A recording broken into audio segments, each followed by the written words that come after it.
A small symbol of hope after a day of cleanup in Tennessee. This incredible picture was taken by Megan Stockett in Nashville. You can see a tiny American flag standing tall in the wreckage caused by a tornado. At least 25 people are dead and thousands are without power right now. We have the very latest overnight as people continue to pick up the pieces. And still ahead, authorities confirmed the first case of the coronavirus in North Carolina as the race intensifies to stop the outbreak. The new precautions taken by the Navy and airlines here and abroad. Our top story this morning, the election from Western North Carolina's news leader. This is News 13 this morning. Our top story this morning, the election results from overnight. Let's go live now to Inez de la Quatara, who is in Washington. Good morning. Good morning. 2 states are still too close to call. Former Vice President Joe Biden did win the most states, but it's still unclear who won the most delegates. Overnight, Joe Biden making a remarkable comeback. They don't call Super Tuesday for nothing. With some states still too close to call, the former vice president sweeping the South, winning at least 9 states on Super Tuesday. I think Joe has the track record of unification across the aisle, and I think that's really key right now. After a series of early losses, Biden getting a last-minute surge from his landslide victory in South Carolina and from Pete Buttigieg and Amy Klobuchar, who endorsed him after they dropped out. We're told, well, when you got to Super Tuesday, it'd be over. Well, it may be over for the other guy. But it's still far from over for that other guy. Bernie Sanders went into this as the front runner and racked up big numbers in California, Colorado, Utah, and Vermont. Voters came out in droves, some in Texas waiting more than 3 hours to vote, Utah breaking records, and in Virginia, turnout was almost double what it was in 2016. Super Tuesday was also the first time Mike Bloomberg was on the ballot, and while he did get his first delegates, the former mayor failed to win any states. And the same goes for Elizabeth Warren. Both are now facing calls to drop out. I know we can do it, and you know who else knows it? Donald Trump. Bloomberg and Warren both looking past Super Tuesday. They spent the night campaigning in states that'll be holding some of the next big voting contests in a week. Inez de la Quatara, ABC News, Washington. Back to you. As we mentioned earlier, presidential candidate Joe Biden gained a sweeping victory in the southern states.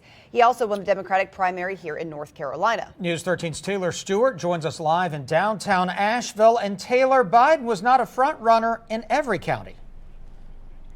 Yeah, that's right. Here in Buncombe County, Bernie Sanders actually took home that vote. Yesterday at a Buncombe County watch party, people were surprised by how quickly that vote was called. Yesterday, going to former Vice President Joe Biden in Buncombe County, and in and of itself, of course, we went to Bernie Sanders. But that was a repeat of 2016's primary. We spoke with one voter about the difference it means for the future. I think that Joe Biden, should he be the candidate and come out on top, has a legacy here of people who voted for him, who understood his role with President Obama, who supported it. So I think that will probably work out okay. But again, it's still out there to be called. Sanders handily took Buncombe County with over 23,000 votes. 15,000 votes went to former Vice President Joe Biden. Now, in our next half hour, we'll tell you about another highly contested race that's resulting in a runoff. We have that coming up at 5:30. But for now, we're live in Asheville. Taylor Stewart, News 13. Many elections in Asheville were narrowed last night. Parker Sloan took the Democratic nomination for District 3 of Buncombe County Commission. Terry Wells took the Democratic nomination for District 1. News 13 spoke with both of them last night. It's certainly been a series of humbling experiences running for office. Winning today's election has been the hardest thing I've ever done in my entire life.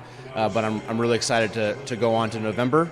Well, this is an amazing experience. It's very emotional, and it's exciting that so many people came out and supported me, and I really appreciate that. For Asheville City Council, News 13 also spoke with 2 of the 6 candidates who will advance to the general election. You know, it feels great. I've been working in this community for a long time. I'm a longtime resident of Asheville, and I just really appreciate the support. We got more votes tonight than I've ever gotten in any election I've run in the city, and so that's a good start there. And now, again, it's going to be a few weeks of digging into the neighborhoods where my support was the strongest, and the neighborhoods that maybe we didn't canvass as many times. The only incumbent running was Keith Young. He was one of 6 people running for Asheville City Council, moving to the general election. For all other election results, see the bottom of your screen. We have results scrolling there. And now turning to weather here on this Wednesday. Yesterday morning started off a little wet. Well, not as bad this morning. We're not going to see the thunder's chance or the storm chance like yesterday. Radar and satellite showing that the showers mostly south of our viewing area. I'm watching some heavier rain move into northeastern Georgia right now, so that could skirt mainly the upstate here within the next couple of hours. But meanwhile, it's just mostly clouds and temperatures in the 40s in Asheville.